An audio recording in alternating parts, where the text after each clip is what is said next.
Welcome back to the Marching to Madness College Basketball Podcast, where I have my good friend, Arkansas head basketball coach Eric Musselman. He checks in as the Razorbacks are number 10 in the nation again this week.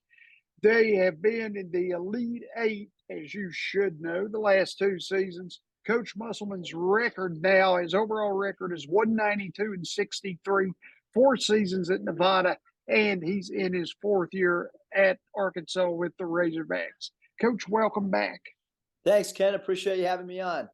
Of course. Now, the talent on this team is incredible, in my opinion. I've watched most of your games. Just to let everybody know, there are 3 5-star players, 3 4-star players, and a phenomenal roster with the transfer class. I'm just so upset that Trevion Brazil got hurt, as I know you guys are. What is the strategy right now for solidifying a roster with such a talent group?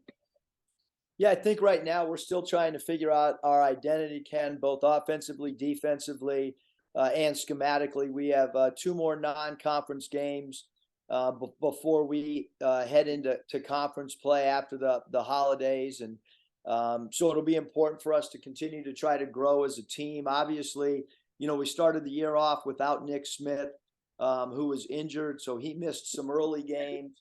And then we got our whole team together for the San Jose State game. And then the following game, Trevi Brazil out with the knee injury for the rest of the season. So we are still a team trying to figure out our identity, trying to figure out who we exactly are, like I said, on both sides of the basketball. Sure. Ricky Council, the fourth, came over from Wichita State. He leads you in scoring at 18.9 points per game and shoots 52.6% from the floor. Then you have the Mitchell twins, solid rebounders who can play around the basket, along with, of course, Trevion. Phenomenal, and I think, transfer class with the different things these kids can do. Yeah, there's no doubt. Ricky Council is having a phenomenal year. He's become a go-to player for us. He's one of the most exciting players in the country, finishing on the break. He's always a lob candidate, but most importantly, he's really developed his game as a pick and roll ball handler. He's had some games that he's been a high assist player, along with his scoring. So he's become multi-dimensional as an offensive player. And then the other transfers that are having a big impact, you mentioned Mekhi Mitchell, who starts for us at center and has done a really great job for us, both as a passer, and also as a rim protector. And then we have some guys that, developing their role still in Mekhi Mitchell, who's a good shot blocker, has good physicality to his game, as well as Jalen Graham, who's had some good games for us in short minutes as well. So we're still trying to figure out exactly who our roster is and the strengths and areas that each guy can contribute. Now, Nick Smith Jr., you mentioned already, and Anthony Black. In most places, they were rated the number 3 and number 14 players, coming out of last year. When I watch these 2 players, they seem to me to potentially be must-see TV for people who know basketball, because, I see so many different ways they could affect the game. Yeah, they both bring different characteristics to the game. They both can play multiple positions. Anthony Black can theoretically play anywhere from 1 to 5. And then Nick Smith is a guy he's wired to score. He's got tremendous amount of skills as a point guard as well. He's good in the pick and roll as a ball handler. He's good in the pick and roll as a facilitator. And Anthony Black is just, he's probably as versatile as any player that I've ever coached. He's got tremendous basketball IQ. He sees the floor. He's great on skip passes. He's really good in pick and roll as a ball handler, throwing hook passes to bigs and find seams in the defense. And is a really good shot blocker at the guard position too, and has great defensive anticipation. Both Black and Smith, like we're saying, are versatile enough. I think they can play any of the 3 guard positions on the floor. That's pretty much correct, right?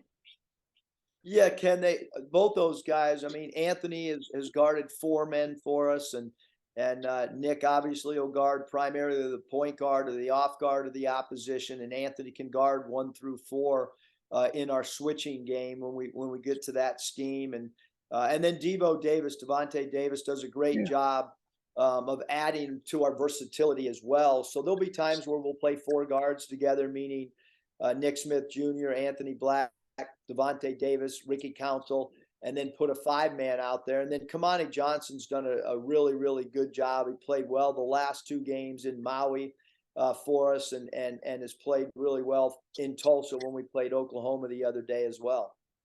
Yeah, Jordan Walsh has contributed really well too. I think shooting 54.5% from inside the arc. Are you guys as you work on a game plan? How does that shooting percentage become maybe a key portal in the game plan? Well, it's really interesting, Ken, that you bring up Jordan Walsh, because we just did an analytics report the other day, and I think all of us, Jordan's offensive numbers when he's on the floor, when we do our lineup combinations to try to evaluate strengths and weaknesses, Jordan's minutes on the floor were a more productive offensive unit. And a lot of that's because of what you just mentioned, his high shooting percentage. And we really need and want Jordan to continue to develop confidence as a 3-point shooter as well. He's a guy that can stretch the floor for us because of his ability to make catch and shoot threes. And he did do that against Oklahoma. It opened up floor spacing, dribble drives for other players. And Jordan is a really, really good defender as well, and a very good offensive rebounder to add to his 3-point shooting. Devo Davis has so much experience. How has that worked for you guys as coaches with, the freshman players and then the players coming in, from other schools? Well, Devo's a guy that from the beginning of the summer understands what the expectations are, how we practice. So he's been a guy that the players have looked up to. He's been a guy that is able to communicate during timeouts what we're looking to try to get accomplished, and on the floor, he gives us another floor general who can not only create his own shot but can also create shots for teammates. And when you have players like Devo and Nick and Anthony Black, and those guys can create shots when the plays break down, or in late shot clock situations, it makes the flow of the offensive scheme go a lot easier. Ricky Council's also a guy that can create not only a shot for himself but also a teammate. As you look at this team defensively, where do you want it to go now? And I think in playing defense, there's always room, to move forward, move up to a next level. Yeah, I think defensively we've been pretty good. We want to become elite defensively, and defensively it always starts with defensive rebounding, not allowing second shots. I think right now, analytically, we're second in the nation in transition defense. So we've done a really good job of getting back and not allowing easy opportunities in transition, and trying to force our opponents to play in a half court with the front of our chest facing them, instead of, not getting back and giving up situations where the offense has more numbers than we do defensively. But I think every team in the country at this particular stage of the season is trying to improve, and certainly it always starts with pick and roll coverage, post up coverage, and then how you chase players that are coming off down pins and screening actions. So those 3 areas we continue to work on daily in our practice schedule. Coach, looking at your philosophy of the game, the season starts in early November. We're about a month in. It ends, the first weekend of April with the Final Four. How are you able to show players the length, or it's a long haul, and you have to meet each hurdle, so to speak, as you try to clear it and get around the track?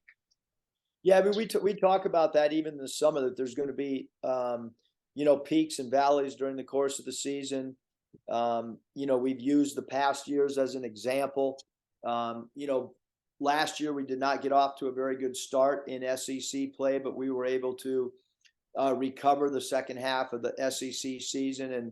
And the last 2 years we've gotten really hot at the right times and taken our really solid play and a confident team into the NCAA tournament. This year, our schedule is really challenging towards the end of the season. We have some real difficult road games, but really all you can do is try to improve on a daily basis.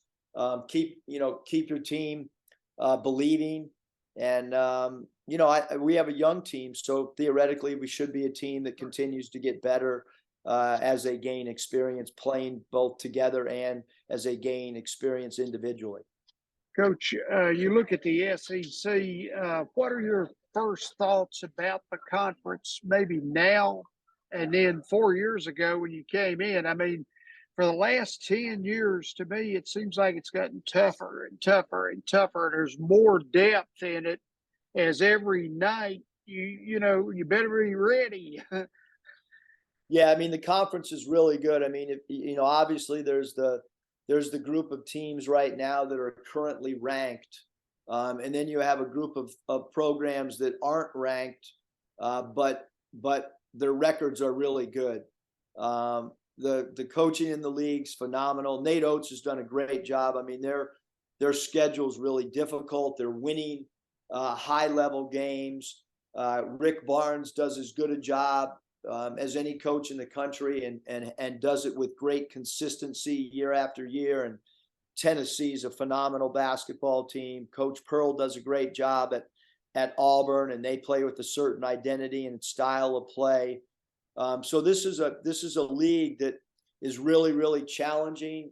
Texas A&M is a team that's really well coached, and then you look at programs like LSU and Missouri that have had great, non-conference, wins this year, and Chris Jans has done an absolutely incredible job. I watched their entire game the other night against Minnesota on the road, and Mississippi State, they really, really, really defend. So a lot of really good programs. Todd Golden, they do a great job of getting the ball to Castleton down low, and he's a tough cover. So across the board, really good coaches in our league, and a difficult league to play in. Coach Stackhouse's team at Vandy plays really hard, and so every team is really a challenge to play against. Mike White's a great coach at Georgia, so you're talking about a league that's really challenging. Oh yeah, one number we need to pop out there for you guys is you do force 17.8 turnovers per game. We try to be, a team that jumps in passing lanes, a team that challenges dribbles, but also a team that plays with discipline and understands with the gambling, you don't want to get yourself out of defensive help position. So there's that fine balance of being an aggressive team, but also being a team that doesn't foul unnecessarily, that doesn't, put their opponents in early bonus situations for high volume free throw attempt game. So there's a lot of things that defensively you do want to try to just be a disruptive team, but also, like I said, do it with some discipline. So as you go forward, we're talking about being a month in. What are some things that you really are looking to improve? And then if you can, I don't want you to give away a game plan or anything, but kind of just share an idea maybe. Well, I think offensively, most of the teams that I watch, maybe the defense gets a little bit ahead of the offense at times, and certainly with our group having 11 new players and 6 freshmen, certainly for us, we want to play with a little bit better flow offensively. We did take a step in the right direction from a transition standpoint. We played a little bit better in transition against Oklahoma than maybe we had a few of the games prior to. So, we want to be a team that can execute when a team takes away your transition game, and we've done a good job of that so far, but certainly want to continue to improve in that area. Last thing, Coach, analytics are big across the board in all the sports. By the way, in all the sports, if you're a Razorback fan, you need to check out Coach on Twitter and all of his different baseball shirts and jerseys and NBA and NFL. It's a good show. It reminds me of me so much because that's what I do. I collect that stuff. Anyway, that's not the question. I was just going to ask about analytics and what are the most important things maybe the Razorbacks look at.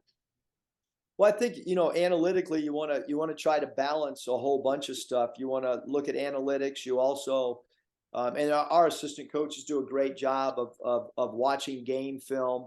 I try to watch every game live. That's really important to me. The other night I watched 4 games, took notes, so that when we play them, I can refer to them. But analytically, I think that, you try to figure out strengths, weaknesses of your own team when you self-scout. And then certainly when you do game prep work, you want to use analytics as well. I think that those are important. But also there's the eye test of what you see and areas that you think you need to attack, or matchups that you need to attack both offensively and defensively. Coach Eric Musselman, Fayetteville, Arkansas, the home of the Razorbacks. Woo pig suey, Coach. Woo pig, Ken. Appreciate you having me on. Yes, sir, and I appreciate your time too as well, and I wish you the best here all season. Well, thanks. I appreciate it, Ken.